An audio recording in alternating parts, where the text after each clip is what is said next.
One of the greatest nations in the history of the world is ancient Persia. The Persians were the people who actually were responsible for conquering the Babylonians, who destroyed the first temple of the Jewish people in 586 BCE. And subsequently, these Persians, where the Purim story happened, by the way, were the ones responsible for sponsoring, underwriting, and arranging the construction of the second temple of the Jewish people, the one that was destroyed by the Romans in 69 CE. But where do the Persians stand today? We hear about strange water crises. We hear with an obsession for nuclear weapons, an obsession for the annihilation of Israel. What, pray tell, is going on with ancient Persia, modern day Iran? Let's hear it from the mouth of Douglas Murray. I do, before I forget, want to ask you about Iran. What role do they play in this conflict? It's fascinating how it seems like Iran is fingerprints are everywhere in the Middle East. And it's also fascinating that, I have a lot of friends, my best friend is Iranian. It's fascinating that the Islamic Revolution in Iran took the country from the leadership perspective backwards in such a drastic way, yes. and that they're still in power. That confuses me because I know, now it's possible I don't know the people of Iran. Sorry to make the obvious statement, but I just have a lot of friends in Iran, and a lot of them, everybody I know there opposes the regime, and they're brilliant, Yes. educated, thoughtful, worldly people. And it confuses me that this is one of the, I would say, one of the greatest nations on earth. In terms Certainly of one of the great cultures of Earth. cultures, Yes. the peoples of Yes. Iran. Yeah, I And agree. then you look at that, and then you look at the leadership, when they're behind most of the terror groups In the region, certainly. Yeah. Can you just speak to that, and how is it still the same regime since 1979? I know. As you know, I start on Democracies and Death Cults with the flight taking the Ayatollah Khomeini rather, from Paris to Tehran. The flight that you say you wish never happened. I think it's one of the two worst journeys of the 20th century. What's the other one? Was it Lenin's train getting to Petrograd?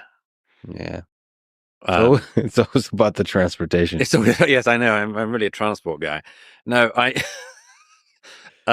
wait till my book of 10 best journeys across the world. No, just as the train to the Finland station brought the bacillus of Bolshevism into Russia, so the flight coming from Paris, bringing the Ayatollah Khomeini to Tehran, brought the bacillus of Khomeinism, the most radical form of Shiite Islam, to Tehran and to Iran. And it's one of the great tragedies of the modern era, what happened there.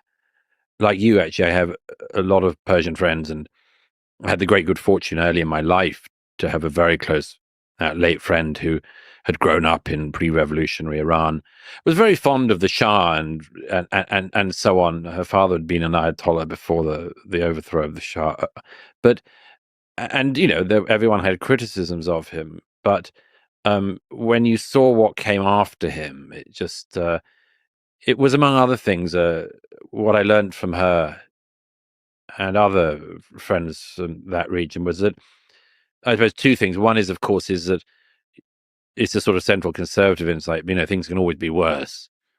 They can always be worse. Never say this is rock bottom, because, like, you might have a Shah with hundreds or even thousands of political prisoners in cells, but you could always have Ayatollah Khomeini butchering them all. And including the people who helped him get to power, like the communists and the trade unionists who simply were fighting against the Shah and then were very useful for the Ayatollah until he didn't need them anymore. But the other thing I learned from that particular friend and others was this thing that, and again, it's very hard for the Western mindset, very hard for the American mindset in particular, that there is such a thing as fanaticism, real fanaticism, and real ideological and real religious fanaticism, and the thing that I describe leads to the death cult mindset. That fanaticism is something which is very easy for the West to forget because we haven't seen it in a while. We get very distant echoes of it in our own societies, really. And we're highly attuned to hear them, which is good in some ways. But Khomeiniism not only vastly set back the Persian people, the Iranian nation, but has managed to keep it in subjugation since 1979. And your question of why gets to one of the really the biggest questions, really, that has to be the answer to which has to be understood, which is it's what Solzhenitsyn says at one point in Gulag Archipelago, in that passage where he describes when we heard the footsteps on the staircase and the knock was on our neighbor's door and we knew our neighbor was being taken away, why did we not stop them? And in the case of the revolutionary government in Iran, it's the same answer as whether it's Hamas governing Gaza with the people, whoever the people in Gaza are, who would have liked to have seen them overthrown. Whatever. It's,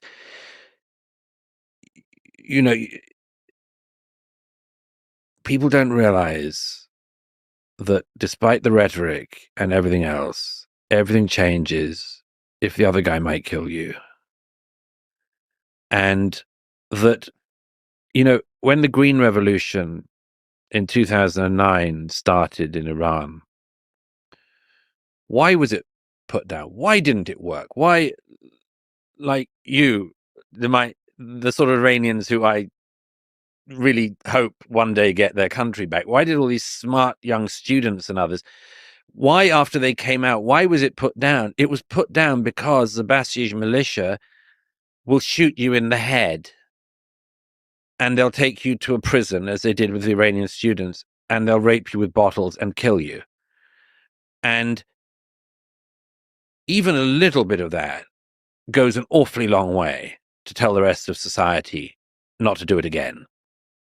We know it happens like that from films, but too few people understand that regimes like that in Tehran operate like that on a grand scale, on the biggest of scales, and with the ultimate of brutality. And that's how they stay in power. And one other thing on that, by the way, which is, I was reminded of this the other day, but, thinking about this sort of, what I've just described as a sort of a problem in democracies is that we just, we like to think everyone thinks like us, and, we'd like everyone to sort of be like us. And we believe fictions that we're taught in films, like, everyone basically wants the same things as us. And you go, you haven't stepped outside the walls of the city if you think that. But the second thing is this thing of the death cults, of why we sort of singly fail to understand that this is possible. And Khomeiniism is both very specific and also very strongly linked to totalitarian and radical and extremist death cult movements that are not that far in our past. I mean, there's a moment in when Oriana Fallaci interviewed the Ayatollah Khomeini in 1979, one of the very few Western journalists to do so. She says to him, these people in the street, this movement, this revolution you've begun, it's guided by hate. It's hate. It's all hate. And Khomeini says, no, it's love. It's love. And it's actually a scene that appears in the Satanic Verses of Rushdie, where that exact same thing happens. But I was thinking about this recently because I was thinking, but how can you explain to a Western mindset that that's something that's going on? There are people directed by this hate that calls itself love. This, and I was reminded of a book I haven't read since I was probably a teenager or something. Made a great impression on me then. Did you ever read the Tragic Sense of Life? Miguel de Unamuno, a great Spanish existentialist philosopher who died in the 30s. Unamuno had an encounter with students at the university in the 30s when he realized, I mean, this is the early period of the Francoists, de Rivera and all those people. Unamuno is at this meeting and the chant goes up from the eager students who have fallen into this sort of phalangist Francoist ideology already. They end up chanting in front of him as he's trying to defend the principles by which he has lived his life. They end up chanting in front of him, "Viva la muerte." Long live death. Long live death. And he tries to explain to them this is a necrophilic chant. Yeah. But those young men in pre-Francoist Spain shouting "Long live death," they have their counterparts today. They are the people who taunt Americans, Westerners, Israelis, and others with lines like, "We love death more than you love life." Yeah, that's the line you return to. That's a really difficult line to load in. Because if you base your whole existence on that notion,